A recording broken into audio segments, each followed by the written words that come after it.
Flux libre avec DEKRA, numéro 1 mondial du contrôle technique de véhicules depuis plus de 100 ans. Aujourd'hui, on va ouvrir notre dossier feuille de route. Et quelle feuille de route? Nous allons parler de ces voitures qui sont nées il y a 40, 50, parfois 60 ans, qui ont marqué une génération entière et qui sont de retour. Sur nos routes, dans nos rues, dans nos garages, on va parler de la R5, de la Mini, de la Fiat 500, d'autres voitures. Mais on va en parler surtout avec mes deux amoureux et spécialistes. Jean-Luc Moreau, bonjour. Bonjour, Dame Laurence. Et tu sais que chez nous, dans On parle auto, puisqu'on se retrouve tous les samedis matins sur Sud Radio, on parle souvent de voitures collectionnées. Ouais, complètement. Nous avons Nicolas Meunier également avec nous. Bonjour Nicolas. Bonjour Laurence. Alors vous êtes journaliste automobile à Challenge. Oui. Vous êtes ingénieur de formation, dis donc. Aussi, oui. Ah, il a mal tourné. Et auteur notamment de voitures de toujours. Voilà, on est pile dans le thème sur ces voitures mythiques et populaires. Alors on va commencer par une question de fond, si vous le voulez bien tous les deux. Et d'ailleurs, merci d'être avec nous dans Flux libre. On voit fleurir ces résurrections depuis à peu près une vingtaine d'années. Si je vous donne quelques dates, Mini en 2001, Fiat 500 en 2007, R5 en 2024. C'est quoi le moteur de ce phénomène? Qui a envie d'en parler? Nicolas, tiens. Le moteur de ce phénomène, je pense que c'est la nostalgie. On s'est aperçu d'une part qu'il y a des modèles dont la ligne n'a jamais été interrompue, comme la Porsche 911, qui gardent leur silhouette et qui gardent leurs aficionados, et d'autres qui ont arrêté leurs modèles les plus populaires. On a cité par exemple la Fiat 500, la R5. Tout ça, ça joue sur la nostalgie. On s'aperçoit que finalement, en adoptant un look rétro qui suscite l'envie auprès d'une clientèle, on va dire un peu âgée, parce qu'aujourd'hui, quand on regarde l'âge moyen d'un acheteur de voiture, 55,3 ans, et ça augmente sans cesse, c'est-à-dire les gens qui achètent des voitures neuves sont de plus en plus âgés, donc forcément quand on joue sur le néo-rétro, on touche leur fibre nostalgique. Voilà, et du coup ça marche parce que malgré une silhouette ronde, ça coûte pas plus cher qu'une silhouette carrée ou qu'une silhouette futuriste. Et il n'y a pas forcément moins de place à l'intérieur, donc on ne sacrifie pas les aspects pratiques. Et puis il y a un côté marketing. La voiture plus chère. Voilà. Il y a aussi un côté marketing.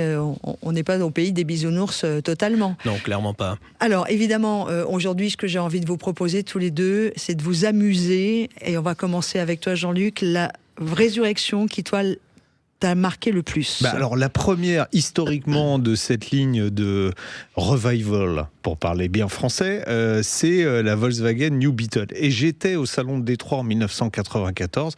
Bon, j'étais tout petit, j'avais 5-6 ans, voilà, donc je travaillais pour Turbo à l'époque.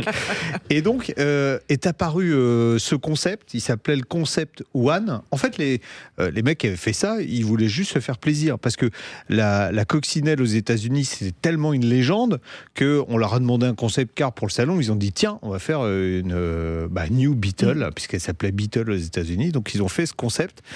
La presse a été enthousiaste. Moi le premier, je me souviens dans le sujet que j'avais fait pour Turbo, j'avais dit que c'était formidable, qu'il faudrait absolument qu'ils fassent ce modèle-là.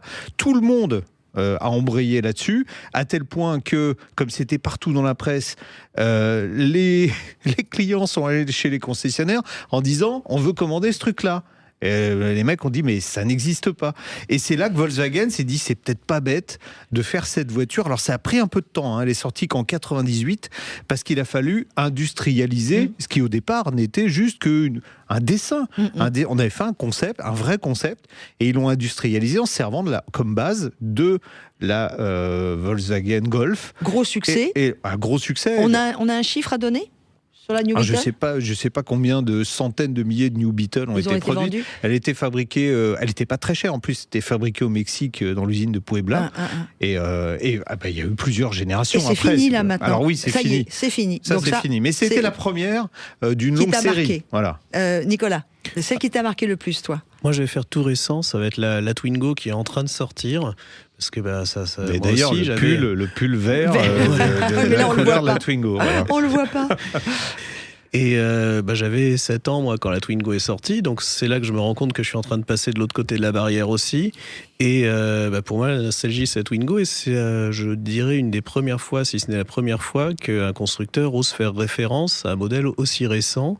Parce que c'est un modèle qui a aujourd'hui 34 ans, si je ne m'abuse. Et c'est 92, je crois. 92, c'est 93 sorti en concession, mais présentation 92. Voilà, et aujourd'hui, la plupart des modèles se retournent vers les années 60, un petit peu les années 70, mais jamais aussi récents. Mais alors, il y a une particularité en plus sur la Twingo, c'est qu'elle est très proche en termes de design de la Twingo d'origine, alors que la R5 a un petit peu changé, ou la R4 également.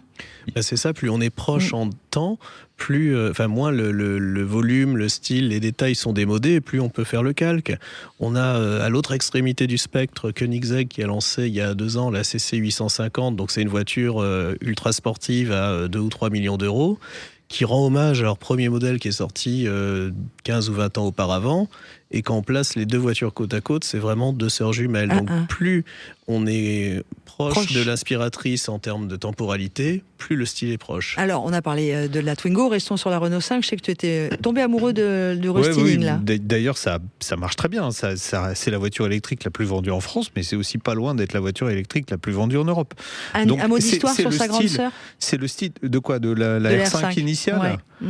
La R5 initiale, c'est une légende. J'espère que Renault gagnera plus d'argent aujourd'hui avec le modèle électrique qu'il n'en perdait à l'époque avec la R5, parce qu'il perdait de l'argent à chaque fois qu'il vendait une voiture. Mais la R5, ça a été une mini-révolution. Elle était en avance sur son époque. On a tous connu la R5, même les petits jeunes. J'en prends un qui est en Nicolas face de Meunier. moi.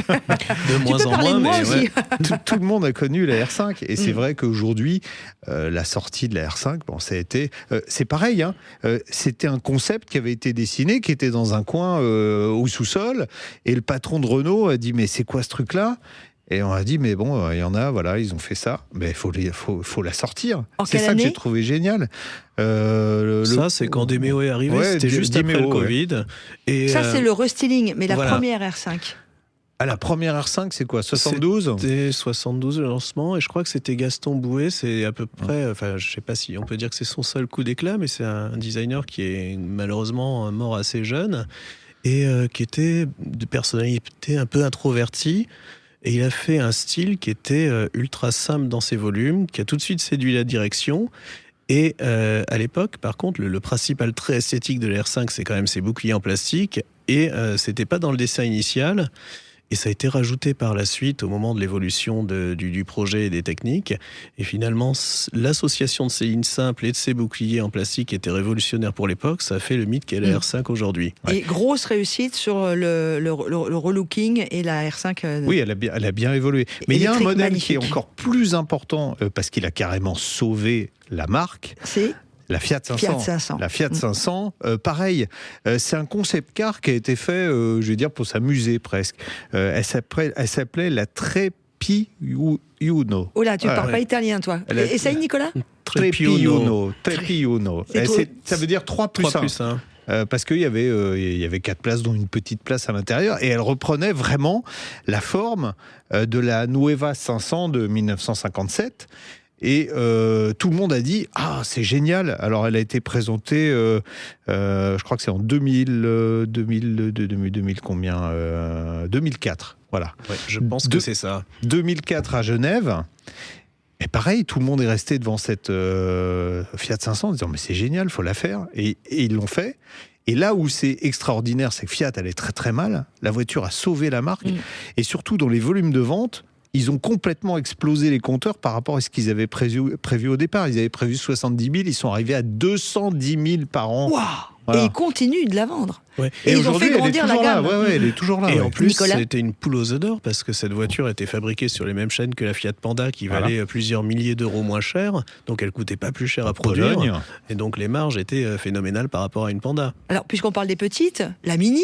Ça aussi, la Mini. La Mini. Alors, ce qui est très rigolo, alors c'est que la marque Mini appartenait au package de BMW. BMW avait racheté Rover. Ils ont revendu Rover par la suite, je crois que c'est en 2000, mais ils ont gardé Mini. Ils ont dit, on garde Mini. Et pourquoi ils ont gardé Mini? Parce que pareil, aux États-Unis, alors dans un bureau de design qui s'appelait Designworks, qui était le bureau de design californien de BMW, on était à l'époque d'un designer que que j'aimais pas du tout, qui s'appelait Chris Bangle, et je trouvais que toutes les BM étaient moches, sauf celles qui étaient faites aux États-Unis chez Designworks. Ils ont fait quoi? Ils ont fait la BM Z8, tiens, revival de la BMW 507 des années 50, une voiture extraordinaire. Ils avaient fait le X5, donc SUV, ils avaient fait la Rolls-Royce Phantom, c'était Designworks, et ils ont fait le concept de la Mini. Et tout le monde a dit, mais c'est vachement bien ça. Et donc, ils ont refait la Mini. Alors, qu'il n'y a plus rien de Mini par rapport à la Mini d'origine. Hein. La Mini d'origine, c'est 3 mètres de long, hein. C'est ça, hein. Un tout petit peu plus, mais pas beaucoup. Ouais. Et aujourd'hui ? Oh bah maintenant, les Mini les plus longues, je crois que ça va jusqu'à 4,60 m, non, pour un clubman, un countryman. Nicolas, parle-moi de la Honda Prélude, parce qu'on l'a vécu également, le retour en 2026.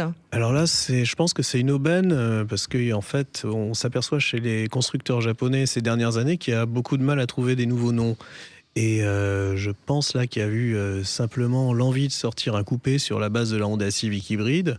On a regardé ce qui s'est fait par le passé dans la gamme.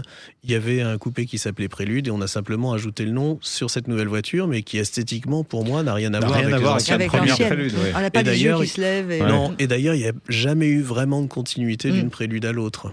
Autre voiture qui t'a marqué, Nico, toi, dans les néo-rétro, celles qui sont redesignées, qui sont revenues? Alors, il y en a une qui m'a marqué, mais malheureusement, c'est pas un énorme succès. C'est la Microlino, qui est une toute petite voiture. Ouais, ça, c'est les perversions de Nicolas. Ça, c'est la battle entre Jean-Luc Moreau et Nicolas Meunier, mes invités. L'habituel. Mais pourquoi ? Parce que c'est super mignon déjà, et ça fait revivre l'Isetta, qui était une petite voiture imaginée en Italie et qui a surtout été connue par sa version fabriquée sous licence par BMW en Allemagne, qui se distinguait par sa porte qui était à l'avant. Donc c'est-à-dire qu'on pouvait se garer, voilà, le volant qui s'ouvre avec, on pouvait se garer face au trottoir, descendre sur le trottoir, et voilà. Donc ils ont repris le concept. Le problème, c'est que c'est pas une vraie voiture, c'est ce qu'on appelle un quadricycle lourd.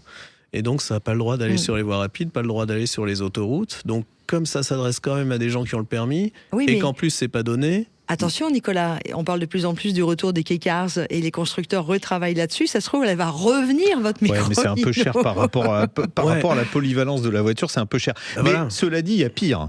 Hein, parce que là, on a parlé que de trucs bien qui nous ont plu. Moi, allez, il y a un pour truc... conclure, il nous reste 2 minutes.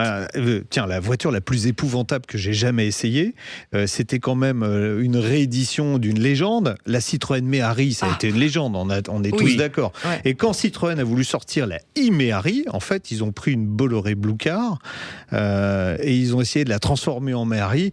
Ça a été un flop épouvantable. Pourquoi ? D'abord, mauvaise bagnole, technologie de batterie...